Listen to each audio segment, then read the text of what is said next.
कोई प्लान या ऐसा कुछ नहीं था कि राइडर बनना है। इंडिया सबसे अच्छा लगता है कि तामझाम नहीं है, आप बस गाड़ी लो और निकल जाओ। एलिफेंट का जो एक्सपीरियंस था वो बहुत ज्यादा डिवाइन था मेरे। मैं चेन्नई जाती हूँ तो वहाँ के बाइकर्स मुझे एज अ बाइकर देखते हैं, वो मुझे ऐसे नहीं देखते कि ये नॉर्थ से आई है। बट अगर हाँ किसी को पॉलिटिक्स खेलनी है इसके ऊपर तो वो तो खेलेंगे ही। हेलो दोस्तों, स्वागत है आपका एक और नए वीडियो में। आप देख रहे हैं बाइकरिस्टिक एसके यूट्यूब चैनल। मैं हूं आपका होस्ट एंड दोस्त एसके। तो चल रहा है हमारा पॉडकास्ट सीरीज़ जिसका नाम है राइड्स की रोचक कहानियां, और जिसमें हम लोग बुलाते हैं हर हफ्ते एक नए राइडर को और जानते हैं उनकी राइड्स की रोचक कहानी। तो हमारे साथ आज जुड़ने वाले हैं नेहल जी, जो कि हैं एक लेडी बाइकर। जी हाँ दोस्तों, लेडी बाइकर जो है वो हमारे देखा जाए तो इस राइडिंग कम्युनिटी में बहुत रेयर है, क्योंकि जो हमारा बाइकिंग कम्युनिटी है ये कहीं ना कहीं मेल डोमिनेटेड ज़्यादा है। तो आज हम उनसे जानेंगे उनकी राइड की रोचक कहानी, और इसलिए पूरा पॉडकास्ट आप देखिएगा और हो सकता है आपको बहुत कुछ इसमें से सीखने को भी मिलेगा। तो चलिए जल्दी से ये वीडियो स्टार्ट करते हैं। 1, 2, 3, 4।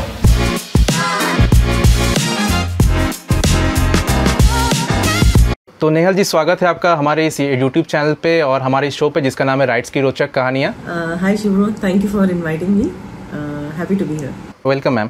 सबसे पहले तो मैं आपसे जानना चाहूँगा आपके बारे में, आप कहाँ से हो और मतलब अपने ये मतलब राइडिंग कैसे स्टार्ट किया वगैरह, मतलब कैसे मोटरसाइकिलिंग में आप आए और मोटरसाइकिल से कैसे लगा हुआ आपका? तो मैं एक गुजराती हूँ और मेरा जन्म और मैं पली बड़ी महाराष्ट्र में हूँ, और अभी मैं काफ़ी सालों से बेंगलोर में रह रही हूँ। तो I am actually Gujarati, Maharashtrian, Kannadiga, you can call me anything. और राइडिंग मैंने वैसे शुरू की थी कॉलेज टाइम में। जैसे मेरे फ्रेंड्स जो थे वो कॉलेज में बाइक वगैरह लाते थे, एंड मैंने ऐसे ही कुछ फ्रेंड्स को कहा था कि मुझे भी चलानी है। ऐसे ही कोई प्लान या ऐसा कुछ नहीं था कि राइडर बनना है, बट देन ऐसे ही सीख लिया मैंने, और उन्होंने अलाउ किया। उनकी बाइक्स मैंने काफ़ी ट्राई की और सीख लिया, मतलब तब से चला रही हूँ। बट इन बिटवीन बहुत सारे साल ब्रेक हो गया था, शादी एंड बच्चे and all that. So recently फिर भी लाइक 7 साल हो गए। अभी 7 साल से रेगुलर में बाइक चला रही हूँ एंड काफ़ी सारी राइड्स की हुई है मैंने। अच्छा, सही है मैम। तो आपने जैसे राइडिंग स्टार्ट किया होगा तो अभी तक आपने बहुत सारी जगह घूमा होगा, तो कौन कौन सा जगह अभी तक आपने एक्सप्लोर किया है? सो मैंने ऑलमोस्ट सारे स्टेट्स इंडिया के कवर कर लिए अभी। महाराष्ट्र, हिमाचल, पंजाब, लद्दाख, फिर इस तरफ में गुवाहाटी, आसाम, मेघालय से लेके नीचे वेस्ट बंगाल, आंध्रा, तेलंगाना, फिर तमिलनाडु। एक्सटेंसिवली तमिलनाडु में बहुत सारा घूमी हूँ मैं। कर्नाटका तो है ही, और फिर हमारा बस मेरा बाकी है मध्य प्रदेश, उत्तर प्रदेश और केरला। ये 2-3 चीजें बाकी है। ओके। मुझे लगता है कि ये तो मतलब बहुत ज्यादा टफ भी नहीं है, तो इजीली आप उसको मैनेज कर ही सकते हो। हाँ, ओके, नेक्स्ट राइड्स में तो ये जो कीड़ा होता है ना कि घूमना है, सब कुछ कवर करना है और चीज जगह देखनी है, वहाँ के लोगों को देखना है, उनका कल्चर देखना है, ये कीड़ा ही है जो मुझे इतना घुमाता है, और मैंने इतना सारा राइडिंग किया हुआ है। सही है मैम। तो जैसे आपने इतने सारे राइड्स किए हैं, तो आज हम उसी की राइड्स पर जो है आपकी रोचक कहानी जानेंगे। और उसी राइड में से कुछ जो पल है जो आपको लगता है कि बहुत मेरे लिए मतलब जो आप कभी भूल नहीं पाएंगे, ऐसा कुछ हमारे व्यूअर्स के साथ प्लीज़ शेयर करिए। सो एक राइड थी मेरी, कर्नाटका बॉर्डर राइड, जो मैंने 2021 में की थी। तो बात ये थी कि पैंडेमिक वगैरह बस ख़त्म हो ही रहा था, एंड मैं और मेरी फ्रेंड हम दोनों ने प्लान किया था। फिर लास्ट मोमेंट पे वो आ नहीं पाई, पर मैंने फिर वो राइड कंप्लीट की किसी और पार्टनर के साथ। तो वो राइड मेरी सबसे ज़्यादा मेमोरेबल है अभी तक की। वो इसलिए क्योंकि उस राइड के लिए मुझे रिकॉर्ड भी मिला रहा है, इंडिया बुक ऑफ रिकॉर्ड्स और Bravo international book of records. वो इसीलिए मिला है क्योंकि वो बहुत यूनिक है। मैं बताती हूँ कैसे यूनिक है। उसमें मैंने पूरा जो कर्नाटका का बॉर्डर है, जैसे मैप होता है ना, बॉर्डर मैप, जैसे इंडिया का मैप है, वैसे मैंने कर्नाटका का मैप रोड पे बनाया हुआ है। सो आप मेरे सोशल मीडिया पोस्ट पर देख सकते हो कि मैंने पोस्ट डाले हुए काफी सारे। वो जो राइड थी वो मैंने 6-7 दिन में कवर की है, 2550 किलोमीटर्स।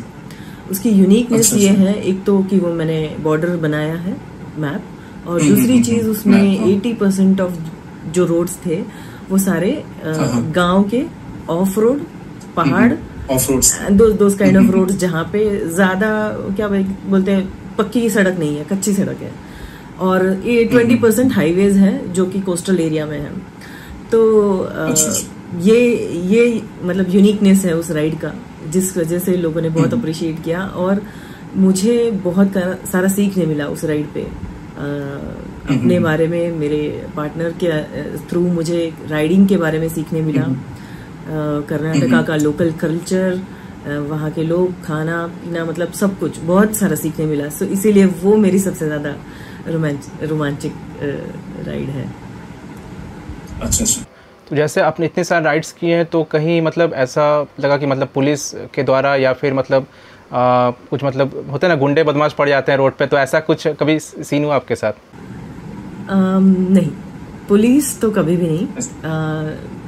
उसका एक रीजन ये भी हो सकता है कि हम जब राइड करते हैं तो फुल गियर में, राइडिंग गियर्स में करते हैं, तो हेलमेट से लेके शूज तक पूरा बॉडी ढका हुआ है सेफ्टी के लिए, राइट?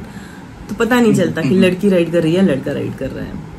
तो एक तो वो रीजन होता है कि मतलब गुंडे बदमाश या ऐसा कोई पीछा नहीं करता है, और दूसरी चीज है वैसे भी इंडिया बहुत सेफ है। मुझे ऐसा कभी नहीं लगा कि कोई पीछा कर रहा है या कोई नजर रखे हुए हैं, या पुलिस ने कभी ऐसे ही रोक दिया, पेपर्स पूछने लग गए या परेशान करने लग गए बॉर्डर्स पे, यूजुअली स्टेट बॉर्डर्स पे। ऐसे कभी हुआ नहीं। मतलब इसीलिए मुझे इंडिया सबसे अच्छा लगता है कि तामझाम नहीं है, आप बस गाड़ी लो और निकल जाओ, कोई टेंशन नहीं है, आप कहीं पे भी जा सकते हो, लड़की हो या लड़का, आप कहीं पे भी जा सकते हो। अच्छा अच्छा। तो कभी वाइल्ड लाइफ के साथ इनकाउंटर हुआ? जैसे हम लोग जंगल से बहुत सारा गुजरते हैं, तो कभी ऐसा लगा कि बीच में कभी मतलब कोई वाइल्ड लाइफ आ गया? हाँ, एक बार मतलब यहाँ जो है साउथ ऑफ बैंगलोर से जो रास्ता जाता है ऊटी कूर्ग की तरफ, वहाँ पे बहुत सारे फॉरेस्ट एरियाज हैं। तो बंडीपुर करके, हाँ बंडीपुर करके एक जगह है जहाँ पे एलिफेंट्स मतलब रोड क्रॉसिंग करते रहते हैं, और बंदर, बहुत सारे बंदर होते हैं पहाड़ी एरिया में। तो मतलब हल्का हल्का हिरन, एलिफेंट्स, हाथी और बंदर, मतलब ज्यादा ऐसे कुछ डरावना कुछ नहीं, but these are normal. Elephant का जो एक्सपीरियंस था वो बहुत ज्यादा डिवाइन था मेरे लिए, क्योंकि एक माँ जो थी, एलिफेंट माँ, वो उसके पीछे 2 छोटे छोटे बच्चे थे और तीनों क्रॉस कर रहे थे।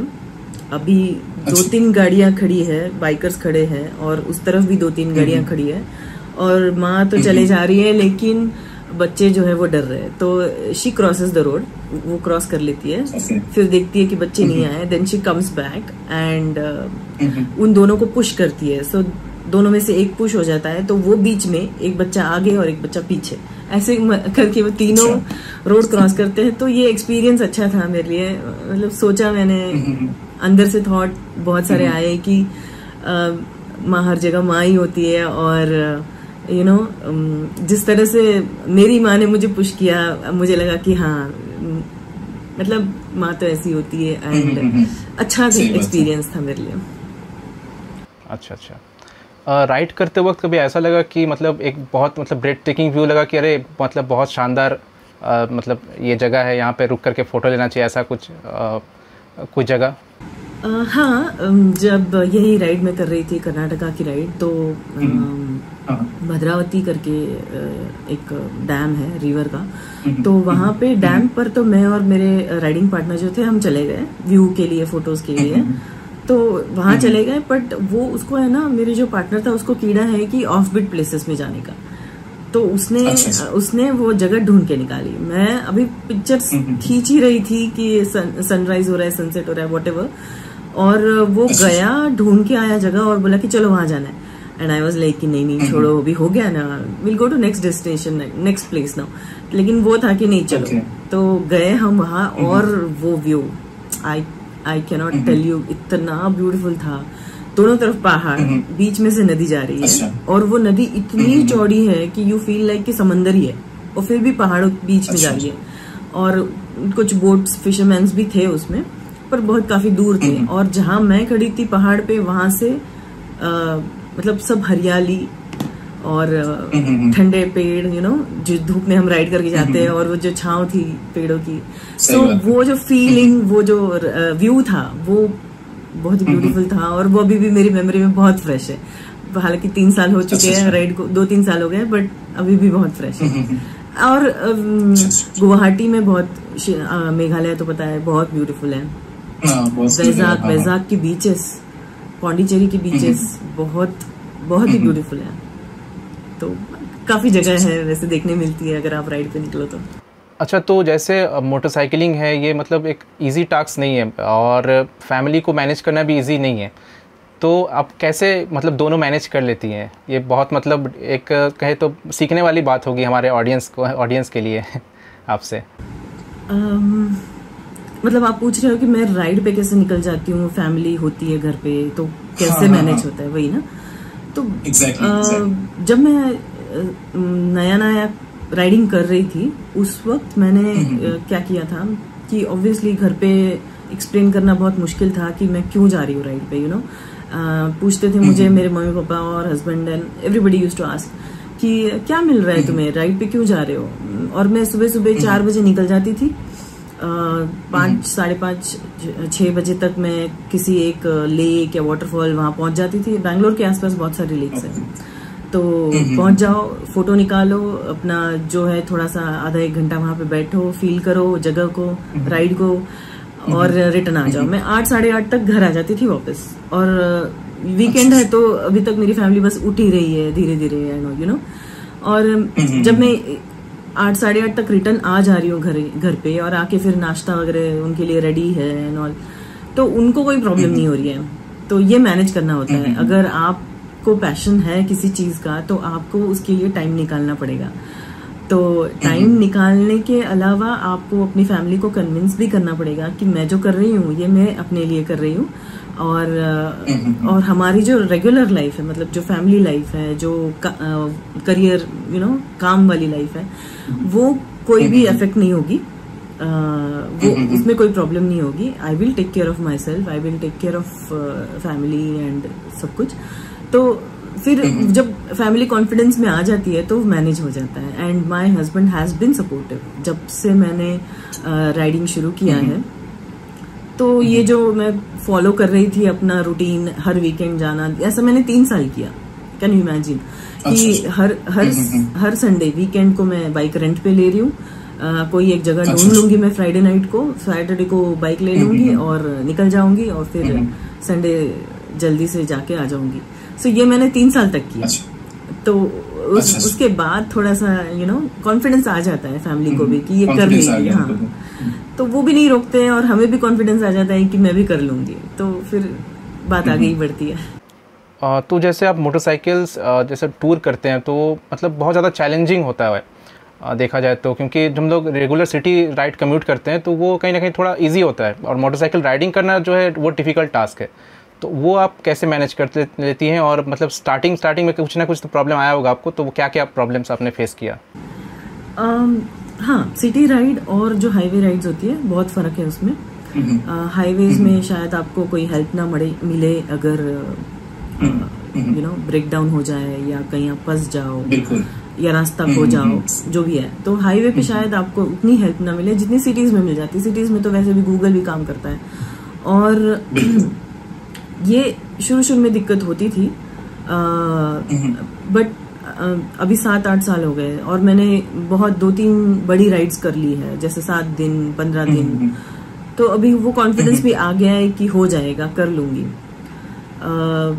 बाकी मुझे लगता है उसके अलावा, जैसे मैंने जो 2-3 एग्जाम्पल बोले कि रास्ता खो जाना और हेल्प ना मिलना, ये 2 ही इश्यूज हैं जो डिफरेंट है फ्रॉम द सिटी राइड। बाकी तो राइडिंग तो सेम ही है, जैसे बाइक उठाई, राइडिंग गियर्स पहने, अपनी सेफ्टी देख ली, राउट मैप हमारा फुल सेट है, कहाँ जाना है, कितने बजे निकलना है। अगर जो सारी चीजें सेट है तो उतनी दिक्कत नहीं आती, उतनी परेशानी नहीं होती है। अच्छा, जैसे आपने इतना सारा मोटरसाइकिल चलाया है, तो वो कहीं ना कहीं देखा जाए तो आपके पर्सनल ग्रोथ पे भी कहीं ना कहीं उसने अफेक्ट डाला होगा। तो ऐसा आपको लगता है कि मतलब मोटरसाइकिलिंग से आपका मतलब पर्सनल ग्रोथ हुआ है, और मतलब आपके लाइफ किस तरह से कुछ अफेक्ट हुई है मोटरसाइकिलिंग से? हाँ, बहुत बहुत ज़्यादा अफेक्ट हुई है इन अ पॉजिटिव वे। क्योंकि चाहे आप जितना भी कह लो, मेरी सिस्टर या मेरी दूसरी कजिन्स जो है वो अभी भी अकेले कहीं ट्रैवल नहीं करती है, इवन दो दे कैन। ऐसा नहीं कि वो नहीं कर सकती है, पर उन फैमिली बहुत प्रोटेक्टेड रहती है ना, कि अकेले कैसे जाओगे, ट्रेन में कैसे अकेले सफर करोगे, तो साथ में कोई ना कोई आता है लेने के लिए, छोड़ने के लिए। बट जब मैं खुद सोलो राइड करती हूँ इतना, तो मुझ में वो हिम्मत आ जाती है कि मैं कहीं पे भी जा सकती हूँ अकेले। तो ये धीरे धीरे बढ़ा। जैसे मेरी पढ़ाई सारी हॉस्टल में हुई है, 6 साल में हॉस्टल में थी इंजीनियरिंग कॉलेज में। तो तब से मैं इंडिपेंडेंट थी वैसे, लेकिन जो एक्चुअल एक्सपीरियंस आता है अकेले ट्रैवल करने का, वो राइडिंग की वजह से आता है। और जब आप अकेले ट्रैवल करते हो तो बहुत कुछ सीखने मिलता है। खुद ही मैनेज कर रहे हो, राइट? अपना टाइम, अपना पिकअप ड्रॉप, कैब बुक करनी है या जो भी है, छोटी छोटी चीजें वो ट्रैवलिंग में हम सीख ही लेते हैं। और राइडिंग में उसके अलावा प्लस और क्या सीखते हैं कि बाइक कैसे मैनेज करनी है, छोटी मोटी चीजें, जैसे बाइक का ब्रेकडाउन हो गया या छोटा सा फर्स्ट एड करना है, कुछ प्रॉब्लम आ गई तो खुद ही चेक कर सकते हो। तो ये एक्सपीरियंस से आ जाता है, ये सीखने को मिलता है जब आप अकेले ट्रैवल करते हो, अकेले ट्रिप पर और टूर पर जाते हो। तो ये एक चेंज, मतलब आई कैन से कि मेरी पर्सनालिटी में ये जो कॉन्फिडेंस है वो ट्रैवल और राइडिंग की वजह से आया है।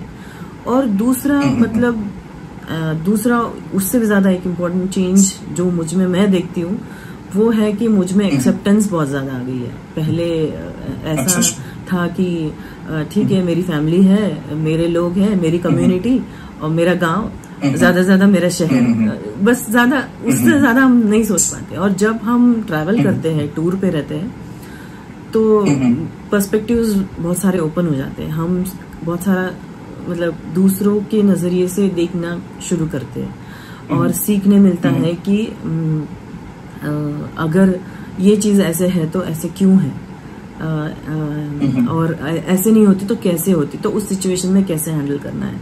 तो ये जो छोटी छोटी चीजें जो सीखने मिलती है वो मुझे मेरी पर्सनालिटी में वो एड ऑन हुई है। मैं खुद को ज्यादा समझने लगी हूँ, और जब हम खुद को समझते हैं तो ऑटोमेटिकली हम दूसरों को भी समझना शुरू कर देते हैं। वो ट्रैवलिंग से ही होता है। सही बात। मैं यही बोलूंगी कि सभी को ट्रैवल करना चाहिए, सभी को हमारे जो ब्लॉक्स और हम जो सोचते हैं कि मैं अकेले कैसे करूं, वो छोड़ के ट्राई करना चाहिए। आप खुद भी अच्छे से बदल जाओगे और खुद को समझने लगोगे, दूसरों को समझने लगोगे।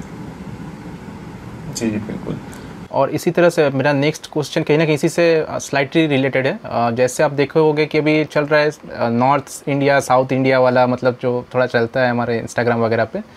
तो आप जैसे हैं गुजरात से और रहती हैं साउथ में, और तो कैसे मतलब क्या मैसेज देना चाहेंगी कि मतलब ये चीज़ ख़त्म हो, क्योंकि हम लोग देखा जाए तो ऑल ओवर इंडिया में हम लोग एक हैं, तो ये दूरी कैसे ख़त्म होगी साउथ इंडिया और नॉर्थ इंडिया की?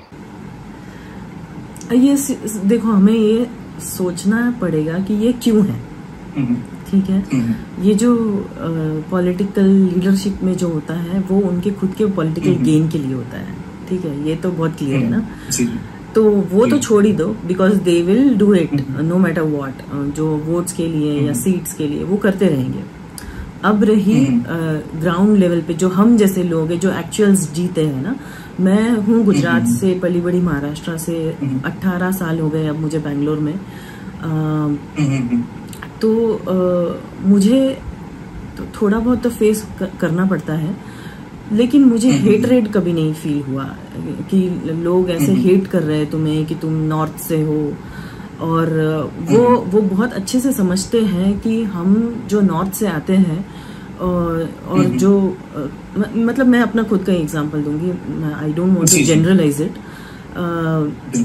जब मुझे वो देखते हैं कि मैं नॉर्थ से हूँ फिर भी बेंगलोर में सेटल्ड हूँ, और वो देखते हैं कि हम नॉर्थ से आके यहाँ पे उनकी इकोनॉमी को बढ़ा रहे हैं, है ना। उनका जो स्टेट रेवेन्यू है उसमें हम लोग ऐड कर रहे हैं। अगर जो हम उतने आबादी में बैंगलोर में शिफ्ट नहीं होते तो उनकी भी ग्रोथ उतनी नहीं होती। तो ये वो भली भांति जानते हैं और ये वो रिस्पेक्ट भी करते हैं। और हम जो वहां से आए हैं, हमें भी सीखना, हमें भी समझना चाहिए, सीखना चाहिए कि वो ऐसा क्यों कर रहे हैं।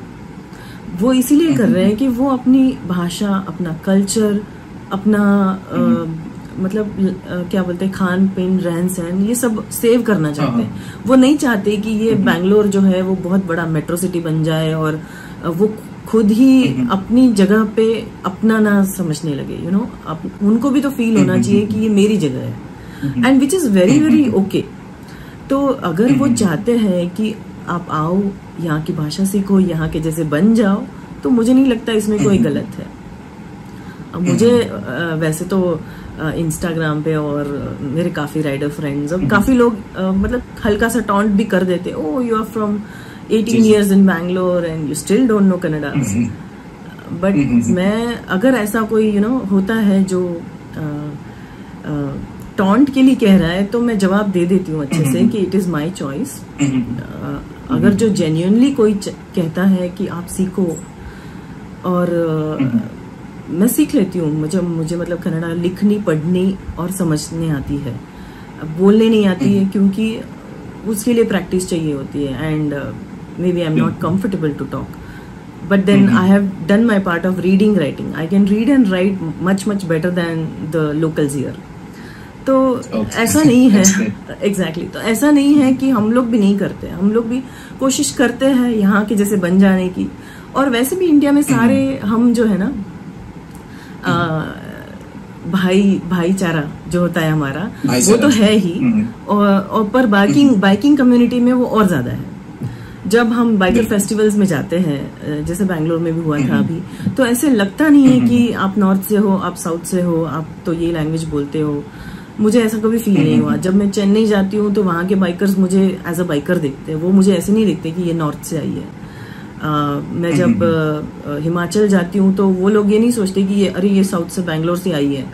वो लोग सोचते हैं ये मेरे जैसी है। तो सारे हम इंडियंस जो है ना एक जैसे ही है, तो ये हमारे बीच नहीं है।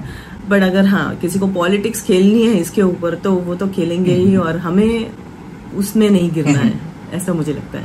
सही बात है। तो एक बहुत बड़ा मैसेज होगा मतलब सबके लिए ही, कि जो पॉलिटिक्स खेल रहे हैं उनको पॉलिटिक्स खेलने दो, आप उसमें पीछे मत पड़ो। आप अपना जो भी अपना रोल है वो अपना निभाओ।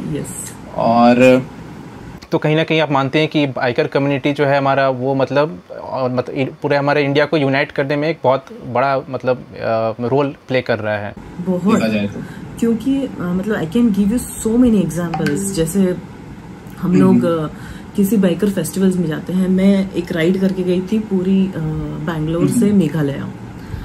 इट वाज लाइक 3100 किलोमीटर्स, जो मैंने 7 दिन में कवर की थी, मेरी एक राइडिंग पार्टनर के साथ। हम दोनों, वो अपनी गाड़ी पे थी, मैं अपनी गाड़ी पे। तो जो हमने ये राइड की थी, और हम जो बाइकर फेस्टिवल में गए थे वहां पे जाने के बाद जो फीलिंग आई ना हमें कि oh you have ridden for so long, एक वो रिस्पेक्ट तो अलग मिलता ही है। But then you are a women rider, और ऊपर से आप देखते हैं वो कि मतलब बाइकर कम्युनिटी में ना, if you are a biker you are a brother और सिस्टर। ब्रदरहुड ज्यादा यूज करते हैं वर्ड, लेकिन इट्स लाइक ब्रदरहुड, सिस्टरहुड। तो वो फील होता है, you can feel it there. और अभी बाय नाउ 7 साल से मैं राइड कर रही हूँ और इतने सारे फेस्टिवल्स अटेंड किए हैं। By now I have friend in almost all cities. अगर को मैं कभी मीरठ जाना चाहूँ या नागपुर जाना चाहूँ, कहीं पे भी जाऊँ, तो मेरा एक बाइकर फ्रेंड है वहां पे, जो मुझे बस एक फोन कॉल दूर है मेरे से। अगर मैं उसको बोलूंगी कि हे मैं आ रही हूँ नागपुर, तो the friends are ready to receive me and they will be like हाँ आ जाओ, हम लोग क्या काम है, मैं आपका काम करा दूंगा, हम मिलेंगे, ये करेंगे वो करेंगे। सो वो जो ब्रदरहुड है ना, वो पूरे इंडिया में है। चाहे कोई भी छोटे से छोटा शहर हो या बड़े से बड़ा शहर हो, वो हर जगह है। You can feel it. तो ये बहुत अच्छी बात लगती है मुझे। जी जी, अभी तो एक ब्रदर आपका रांची में भी है, तो रांची में भी जब आपको आना होगा yes, तो बिल्कुल बताइएगा। Shubhro, I am counting on you. मेरी जब राइड होगी तो मैं जरूर आऊंगी और आपसे मिलूंगी। जी जी बिल्कुल। तो राइडिंग में आपको क्या इंस्पायर करता है? कौन सा ऐसा मतलब कोई रोल मॉडल या फिर कुछ इंस्पिरेशन है जो आपको राइट करने के लिए मतलब प्रेरित करता है, मोटिवेट करता है? देखो, शुरू में जब मैंने कहा ना कि मैं कॉलेज में सीख रही थी, उस वक्त तो कोई इंस्पिरेशन नहीं था। उस वक्त तो आई वॉज जस्ट 18-19 और मुझे ये था कि अरे मेरे फ्रेंड्स कर सकते हैं तो मैं भी कर सकती हूँ, है ना, ये था, तो सीख लिया। बट अभी जब मैं पीछे मुड़ के देखती हूँ तो मुझे लगता है कि I was inspired by them. वो जिस तरह से गाड़ी लाते हैं, कॉलेज में चलाते हैं, और मैं तो हॉस्टल में रहती थी तो मेरे पास गाड़ी नहीं थी, लेकिन उनके पास थी। और जैसे जब भी किसी फ्रेंड को जरूरत है, किसी को पिकअप ड्रॉप करना है, तो they had that vehicle to help friends. तो ये इंस्पिरेशन है मेरे लिए एक तरह से, उस एज में, है ना, वो एक इंस्पिरेशन मिल जाती है कि you also want that freedom. हमें भी, मुझे भी वो फ्रीडम चाहिए कि मैं जब चाहे किसी को हेल्प कर पाऊँ, और जब चाहे मैं यू नो इतनी सक्षम बनूं या गाड़ी चलाने लगूं कि मैं किसी की हेल्प कर सकूं। तो ये उस वक्त का इंस्पिरेशन था। और उसके बाद अभी 7 साल से तो मैं, काफी मेरे फ्रेंड्स है, जैसे मैंने कहा, हर सिटी में एक फ्रेंड है, एक क्या मतलब काफी सारे क्लब्स हैं इंडिया में, तो हर क्लब में इतने सारे फ्रेंड्स हैं कि हर एक की अपनी कहानी है। उसने राइडिंग क्यों शुरू किया और वो राइडिंग क्यों कर रहा है या कर रही है। तो जब आप इनकी कहानियां सुनोगे, जैसे आप आज मेरी कहानी सुन रहे हो, तो यू विल फील इंस्पायर्ड। हर एक की कहानी इंस्पिरेशन से भरी हुई है। मतलब मैं तो हमेशा जब भी किसी से मिलती हूँ या बात करती हूँ, मैं इंस्पिरेशन ढूंढती हूँ कि इससे सीखने जैसा क्या है। तो हाँ, ये है। और जैसे वुमेन राइडर्स बहुत सारी है। I can name few who are like ultimate inspiration for all the women riders all over India.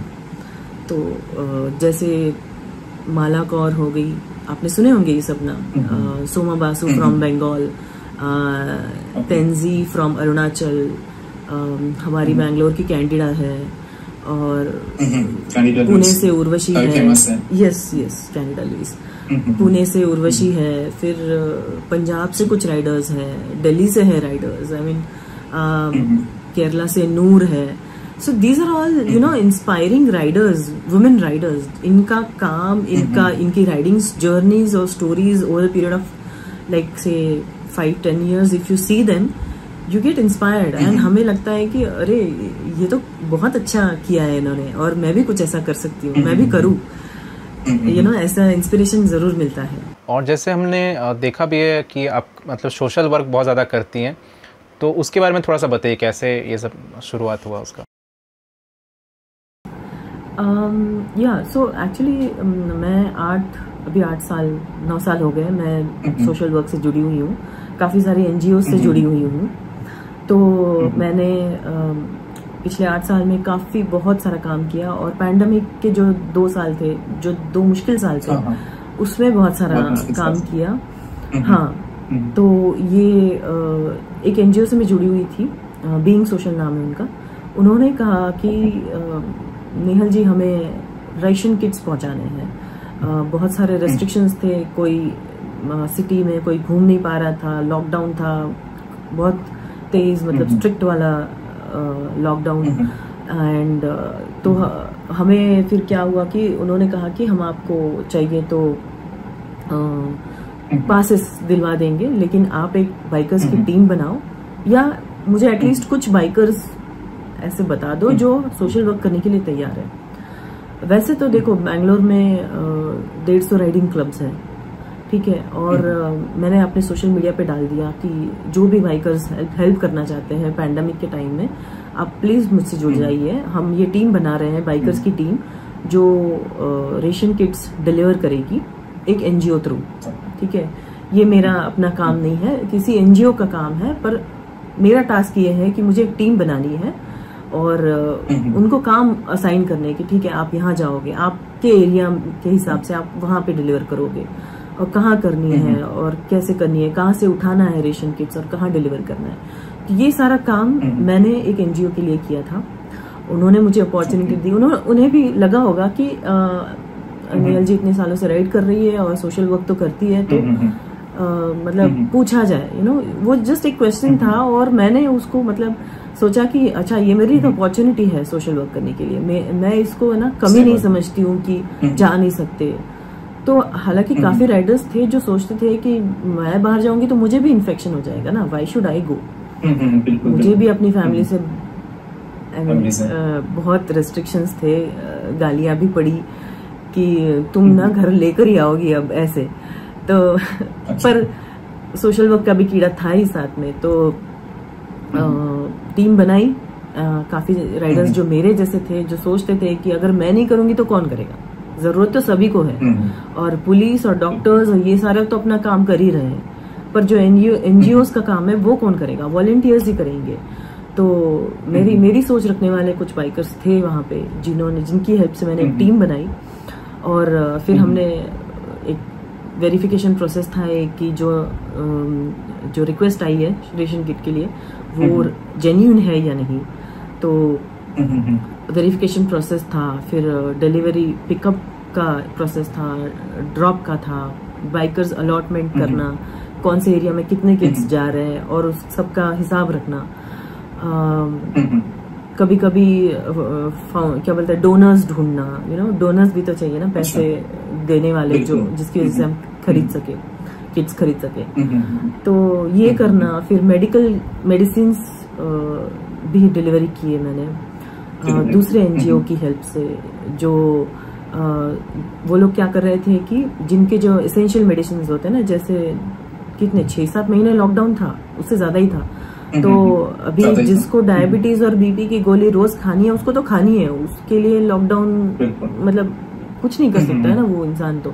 तो हम लोग उनका प्रिस्क्रिप्शन लेके वेरीफाई करते थे कि ये जेन्युइन प्रिस्क्रिप्शन है। फिर वेरीफाई करने के बाद हम लोग medical stores, bikers medical stores में जाकर खरीद कर दे देते थे उनको। जैसे मोस्टली सारे सीनियर सिटीजन ही थे जिनको हमने डिलीवर किए, सीनियर सिटीजन और प्रेग्नेंट लेडीज, इनको ही डिलीवर किया हमने। तो ये डिलीवरी करते वक्त फिर वो पैसे दे देते थे, because they are well off. Just the problem was कि वो लोग जा नहीं पा रहे थे घर से बाहर, है ना। तो वो पैसे फिर हम लेते थे, और या एनजीओ कभी कभी पैसे दे देता था। तो but as a biker, as a volunteer हमने ये सब काम किया था, और इसके लिए बहुत सारा अप्रिसिएशन मुझे मिला। एज अ कोरोना वॉरियर बहुत सारे अवार्ड्स मिले। I am thankful to God and universe that I could do this as a biker. I help the community during the pandemic time. तो बहुत अच्छी अपॉर्चुनिटी मुझे मिली थी कि मैंने अपनी जो राइडिंग स्किल है वो यूज करके, और मेरी जो कम्युनिटी है उनकी मदद से, मेरी जो राइडिंग कम्युनिटी है उनकी मदद से मैंने ये काम कर पाई मैं। So I was a leader and मुझे लीडरशिप का एक्सपीरियंस मिला, सो अच्छा था ओवरऑल। सही है, उसके लिए मतलब हैट्स ऑफ मेरी तरफ से आपको। Thank you. मेरा नेक्स्ट सवाल रहेगा आपसे कि जो नए हमारे मोटरसाइकिल जैसे इंथुजियास्ट हैं या फिर जो नए राइडिंग में आना चाह रहे हैं, तो उनके लिए आपका कुछ टिप्स एंड ट्रिक्स अगर आप उनको देना चाहें तो। बाइकर्स, जो नए बाइकर्स आ रहे हैं, राइडिंग कम्युनिटी ज्वाइन कर रहे हैं और नया नया राइडिंग सीख रहे हैं या ज्वाइन कर रहे हैं, उनके लिए मैं यही कहूँगी कि जब आप छोटी राइड्स पे जा रहे हो तो ग्रुप में जाओ। शुरू में आप ग्रुप में जाओ, सीखो, देखो कि मतलब क्या कल्चर होता है राइडिंग का। यू हैव टू अंडरस्टैंड कि राइडिंग कल्चर क्या होता है। हम लोग, आप कहीं पे भी देखोगे कोई मतलब एक टर्म है जो हम राइडर्स यूज करते हैं, छपरी राइडर। तो वो ये राइडर छपरी राइडर, ये वो राइडर्स होते हैं जो कोई ट्रैफिक रूल्स फॉलो नहीं करते, कोई राइडिंग गियर्स नहीं पहनते हैं, और जो बस चेजिंग करते रहते हैं, रोड पे रेसिंग करते रहते हैं। तो ये सारा नहीं करना है। If you are becoming a biker, तो you have to be a serious biker, you have to become a serious rider.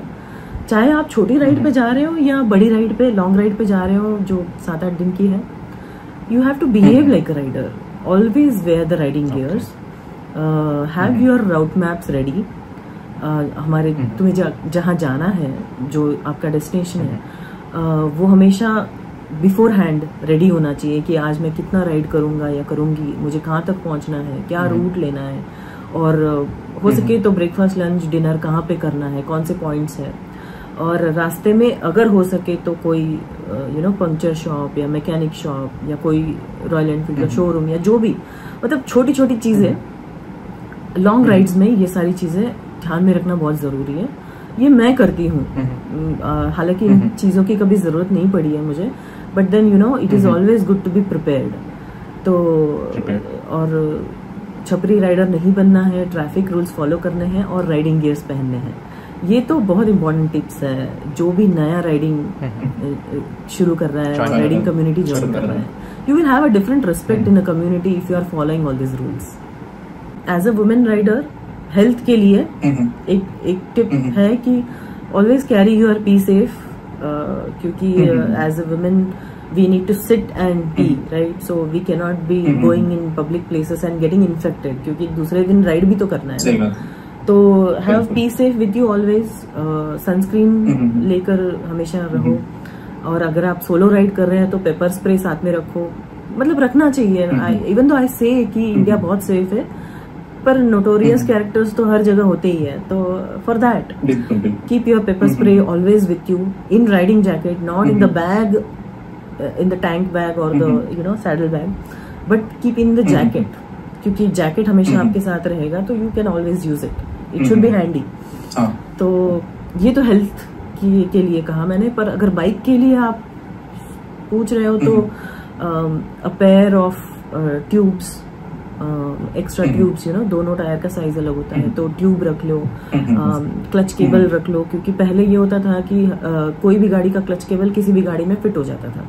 अभी बाइक स्पेसिफिक क्लच केबल की लेंथ आने लगी है, तो हमेशा एक्स्ट्रा क्लच केबल रखो, क्योंकि आप जब 15 दिन राइड कर रहे हो ना एक साथ, तो कहीं पे भी कभी भी वेयर एंड टेयर हो सकता है, and you might have a breakage of clutch cable and then you will need it. तो वो ढूंढने में 2 दिन ना निकल जाए, इसीलिए एक्स्ट्रा रखो। बेसिक टूल किट रखो। सबसे इम्पोर्टेंट है एयर इन्फ्लेटर रखो, टायर एयर इन्फ्लेटर, क्योंकि अगर जो आपका टायर फ्लैट हो गया तो एटलीस्ट नियरेस्ट जो आपका गराज, हाँ पंचर स्टेशन या गराज है, वहां पहुंचने के लिए you have to have a tyre inflator. आपको 1-2 किलोमीटर मैनेज हो जाएगा। तो ये बेसिक चीज है जो रखनी चाहिए। बहुत सारा पानी रखना चाहिए साथ में। ये थोड़ी बहुत चीज टिप्स है। अगर खाने को कभी मिलता है कभी नहीं मिलता है तो प्रोटीन बार्स रखो साथ में, या कोई ड्राई फ्रूट्स रख लो, जिससे आपको ना कांस्टेंट एनर्जी मिलती रहे। ये सारे टिप्स जो मैं फॉलो करती हूँ पर्सनली, और I would want people to have this so that they can you know have a safe journey throughout. चलिए, बहुत बहुत बहुत अच्छा टिप्स आपने शेयर किया। और अभी हम लोग अपने शो के लास्ट पे आ गए हैं, और इसमें हम लोग करेंगे एक रैपिड फायर राउंड, जिसमें आपको क्विक आंसर देना है। 5 सवाल रहेंगे उसके। तो सबसे पहला सवाल स्टार्ट करें। Yeah sure. Favourite motorcycle brand? फिलहाल Royal Enfield. Royal Enfield, okay. Your dream motorcycle? So बहुत सारी ब्रांड्स हैं जिनकी बाइक्स मुझे चाहिए। मतलब एक मैं पिक नहीं कर सकती। मुझे हार्ले भी चलानी है, मुझे यू नो ट्राइम भी चलानी है, बहुत सारी है। मैंने अभी काफी इंडियन ब्रांड्स की बाइक्स भी उतनी एक्सप्लोर नहीं की है। वैसे एक्सप्लोर की है, जब मुझे खरीदनी थी तो मैंने बहुत सारी चला के देखी, बट ऐसे बहुत सारा ली नहीं है मैंने, इतनी ज्यादा चलाई नहीं है। तो आई वुड वांट, अभी क्लियर नहीं है, I don't know my dream bike, may be lot are there. Okay, तो आपका ड्रीम डेस्टिनेशन इंडिया या फिर अब्रॉड में, जहाँ पे आप मोटरसाइकिल से जाना चाहेंगे? इंडिया में ड्रीम डेस्टिनेशन तो ये मतलब सवाल ही गलत है, क्योंकि India itself is so you know so vast, and वैसे देखा जाए तो सब कुछ जितना एक बाइकर कवर करता है ना, वो कर लिया है मैंने। तो इसीलिए अभी ड्रीम डेस्टिनेशन कुछ नहीं बचा। बट जो मेरी क्रेविंग होती है कि मुझे जाना है, तो मुझे जाना है रूट्स में, जहाँ पे यू नो एक गांव में, एक देहात में, जहाँ पे मैं जाके वहाँ के लोगों का कल्चर जान सकूं, वो क्या खाते हैं, कैसे बात करते हैं, कौन सी लैंग्वेज बोलते हैं, उनका वो अपने अड़ोस पड़ोस के साथ कैसे रहते हैं। ये जो है ना, वो मुझे करना है, और वो मैं कहीं पे भी कर सकती हूँ। तो I will keep doing it, that is my dream. Okay. और वन एसेंशियल आइटम जो आप हर समय कैरी करते हैं राइड के दौरान, जो जिसके बिना आप राइड करते ही नहीं हैं? Tyre inflator, paper spray. Okay okay.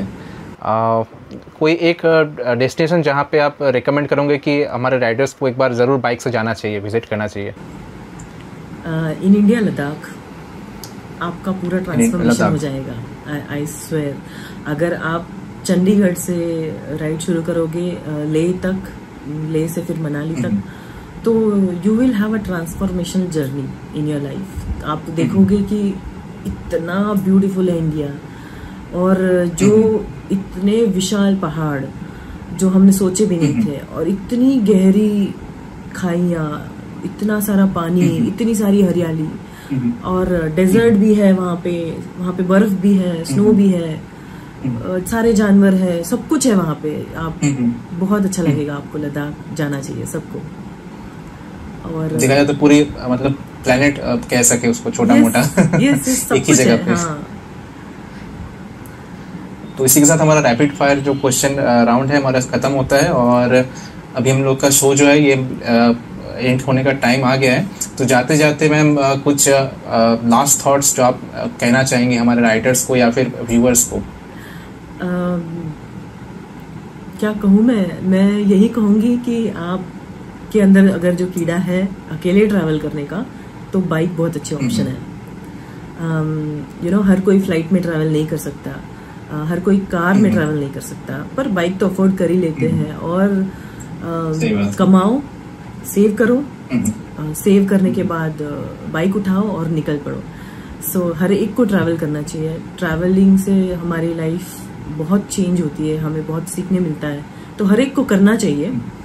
काफी लोग होते हैं जिनको ट्रैवलिंग पसंद नहीं है, बहुत सारे रीजंस की वजह से, पर उनको भी मैं कहूंगी कि एक बार ट्राई करो बाइक पर, आपको अलग एक्सपीरियंस आएगा, और फिर आप कभी नहीं सोचोगे कि मैं कैसे करूं, है ना। एक बार आपने कर लिया है तो आपको पता है, तो वो जो फियर ऑफ अननोन होता है ना कि क्या होगा, मैं कैसे करूंगी या करूंगा, वो चला जाएगा। So life is all about facing your fears, I feel. तो आप एक 1 by 1 सारे फियर्स आप अपने निकाल दोगे अगर आप बहुत सारा ट्रैवल करोगे, तो यू मस्ट ट्रैवल, यही कहूंगी मैं। और थैंक यू शुभ्रो आपको कि मुझे आपने सोचा कि मेरी कहानी सुनने लायक है। Thank you for inviting me, and thank you for having me on your podcast. Welcome ma'am. Thank you ma'am आने के लिए, पॉडकास्ट को मतलब आप इनवाइट एक्सेप्ट करने के लिए और समय देने के लिए अपने इस बिजी शेड्यूल से, तो उसके लिए बहुत बहुत थैंक यू। और उम्मीद है हमारे जो व्यूअर्स हैं उनको बहुत कुछ सीखने को मिला होगा, और इनकी कहानियों से आप ज़रूर ना कहीं इंस्पायर हुए होंगे। तो इसी तरीके का जो पॉडकास्ट है हर हफ्ते हर संडे को हम करते हैं और हमारे चैनल पे, इसलिए हमारा चैनल बाइकरिस्टिक एसके सब्सक्राइब कर लीजिए अगर अभी तक आपने सब्सक्राइब नहीं किया है तो नेहल मैम का जो है चैनल है, तो आप इनको बता दीजिएगा हमारे व्यूअर्स को कि आपका चैनल का नाम क्या है, और इंस्टाग्राम हैंडल भी बता दीजिएगा। मेरा इंस्टाग्राम हैंडल, हालांकि इंस्टाग्राम, फेसबुक और यूट्यूब हैंडल एक ही है, biker_nehal, BIKER_NEHAL। Follow me for more रोमांचक कहानियाँ। ओके मैम का जो चैनल है वो फॉलो कर लीजिएगा, इंस्टाग्राम पे फॉलो कर लीजिएगा, ताकि मैम से इसी तरह की इंस्पिरेशन जो स्टोरीज़ है मैम शेयर करती हैं, तो अब उम्मीद है आपको बहुत अच्छा लगेगा। तो इसी के साथ हम करते हैं नेहल मैडम को यहाँ से अलविदा, और उम्मीद करते हैं नेहल मैडम को दुनिया की हर खुशी और मिले, और जो इनका ड्रीम है वो भी इनका पूरा हो। तो thank you Nehal ma'am, thank you हमारे शो पे आने के लिए। Thank you.